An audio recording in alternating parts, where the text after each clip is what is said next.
Et si je vous disais que la Terre était en réalité plate? Les gouvernements du monde entier se sont unis pour tromper le public. Le pôle Nord se trouve ici, au centre de la Terre, avec les continents répartis sur ce plan plat. Et il y a un mur de glace de 100 mètres de haut qui entoure notre Terre plate. Et si tu penses même à t'y rendre, des gardes armés seront là, prêts à se débarrasser de toi. Au-dessus de nos têtes, en ce moment, il y a un immense dôme, et le soleil, la lune, les étoiles, et tout ce que nous voyons dans l'espace ne sont rien de plus que de petites lumières dans le ciel. Il y a maintenant des millions de personnes à travers le monde qui croient vraiment à cela. Mais nous avons prouvé que la Terre était ronde il y a plus de 2000 ans, avec rien de plus qu'un trou dans le sol. Alors je suppose qu'il n'y a qu'une seule question. Est-ce que ces gens sont sérieux? Pas de courbure ici. Comment t'appelais ça une boule si rien n'est rond? La NASA est clairement complice. Et nous savons absolument avec certitude que ce n'est pas ça. C'est une image, car on peut les retoucher avec Photoshop, non? Vous allez remarquer quelques nuages dessinés ici, car Photoshop. Nous ne sommes pas fous!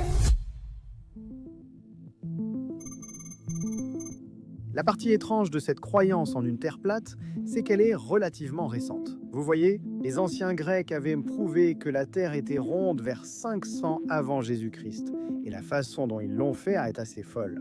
Mais nous y reviendrons bientôt. Et pourtant, les partisans de la Terre plate n'ont vraiment commencé à apparaître qu'au 19e siècle. Et tout a commencé avec un homme principal, Samuel Robotham.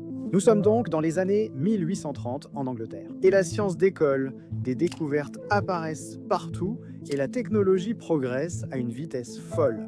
Mais notre ami Sam, il n'est pas vraiment fan de tout ça. Et il croit que la Terre est en fait plate, alors il décide de mener une expérience pour le prouver. Alors il se rend à la vieille rivière Bedford dans le Cambridgeshire. Un tronçon d'eau relativement droit d'environ 10 km de long. Il a proposé que si la Terre était vraiment un globe, nous devrions pouvoir mesurer la courbure le long de ce tronçon de rivière. Elle devrait s'incurver de 8 pouces par rapport à l'observateur après 1 mile, puis de 32 pouces après 2 miles, et ainsi de suite. Alors il saute dans la rivière avec son petit télescope et observe pendant qu'un bateau, avec un drapeau à 1 mètre au-dessus de l'eau, s'éloigne de lui. Il a affirmé qu'il pouvait toujours voir le bateau, même après les 10 km complets. Et ses calculs étaient corrects. Le bateau aurait dû se trouver à plus de 3 mètres sous l'horizon. Il a sans doute crié « Eureka », puis il a écrit un livre avec ses découvertes intitulé « La Terre n'est pas un globe », sous le pseudonyme de Parallax, ce qui est franchement sacrément cool. Ce n'est que lorsqu'Alfred Russel Wallace, un géomètre anglais, a répété l'expérience en évitant les erreurs commises par Parallax, pour prouver que la Terre est en réalité un globe, il a pris en compte la réfraction atmosphérique. Et donc c'est la fin de cette idée, n'est-ce pas? Plus de théorie de la Terre plate. C'est tellement évident que la Terre est un globe, mais c'est là que tu te trompes. Et tu sais pourquoi? Internet. Je suis même allé réveiller ma femme pour lui dire que la Terre est plate. C'est pour ça, grâce à mon expérience en multimédia, je savais que tout ça pouvait être faux. Tu le mets dans Photoshop ou After Effects. Tu vois, s'ils mentent sur les alunisages, ils peuvent aussi mentir sur les photos et satellites. Et je peux te garantir qu'il n'y a aucune courbure sur la distance. Depuis que nous sommes entrés dans l'ère des réseaux sociaux, les gens sont libres de publier ce qu'ils veulent. Et en conséquence, la théorie de la Terre plate a connu un énorme regain d'intérêt.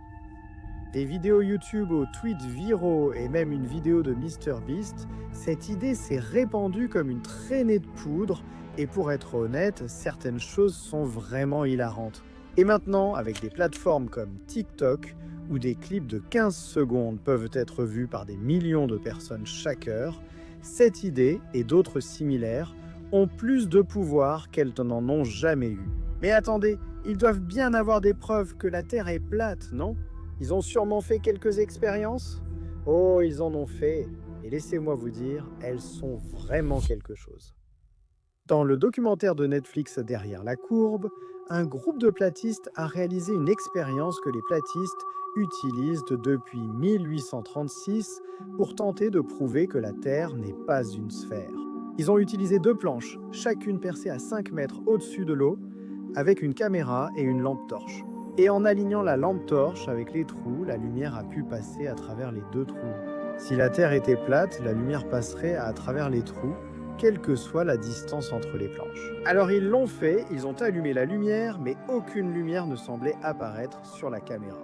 Et je vais te laisser deviner pourquoi. Parce que la Terre n'est pas plate. Ce que je préfère dans tout ça, c'est que cette expérience a littéralement été réalisée par notre bon ami Parallax dans cette même rivière anglaise dégoûtante. Honnêtement, ils ont tout essayé, des gyroscopes laser. Quand nous avons allumé ce gyroscope, nous avons constaté que nous détectait une dérive. Évidemment, nous n'étions pas prêts à accepter cela, alors nous avons commencé à chercher des moyens de prouver que ce n'était pas vraiment le mouvement de la Terre que l'appareil enregistrait. En utilisant un niveau à bulles dans un avion, des télescopes et des caméras à la plage, voire même des ballons météorologiques. Pourtant, les résultats restent les mêmes. Ils montrent que la Terre est un globe, ou alors il y a un problème avec leur expérience que la physique peut expliquer. Mais attendez, je n'arrête pas de dire que nous savons depuis des milliers d'années que la Terre est un globe. Mais comment est-ce vraiment possible ?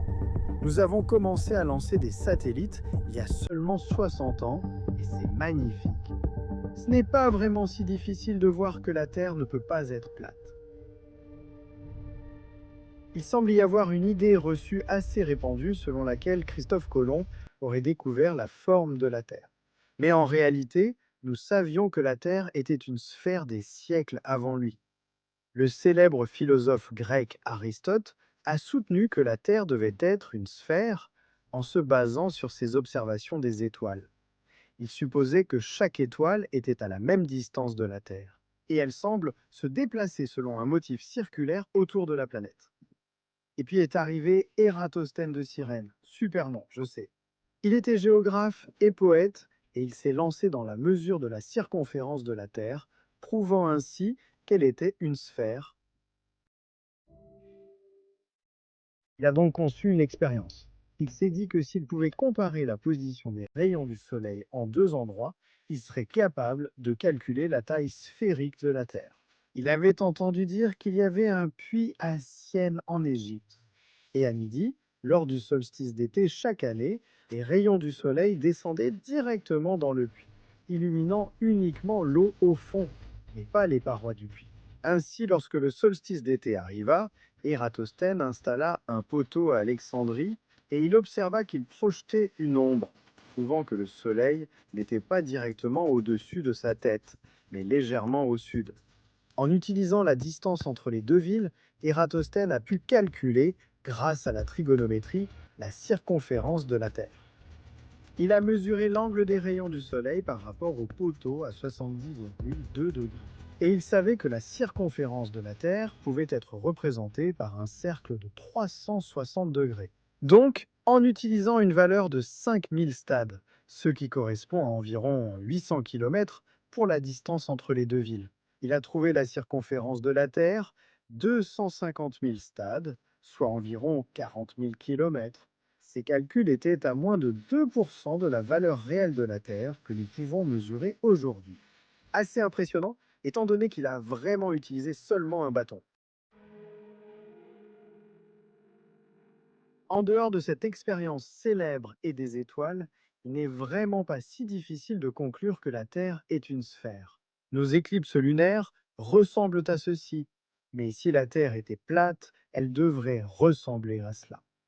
Toutes les autres planètes semblent aussi être des sphères, et nous pouvons voir les bateaux disparaître à l'horizon. En fait, c'est l'une des observations clés qui a amené Aristote à supposer que la Terre n'était pas plate.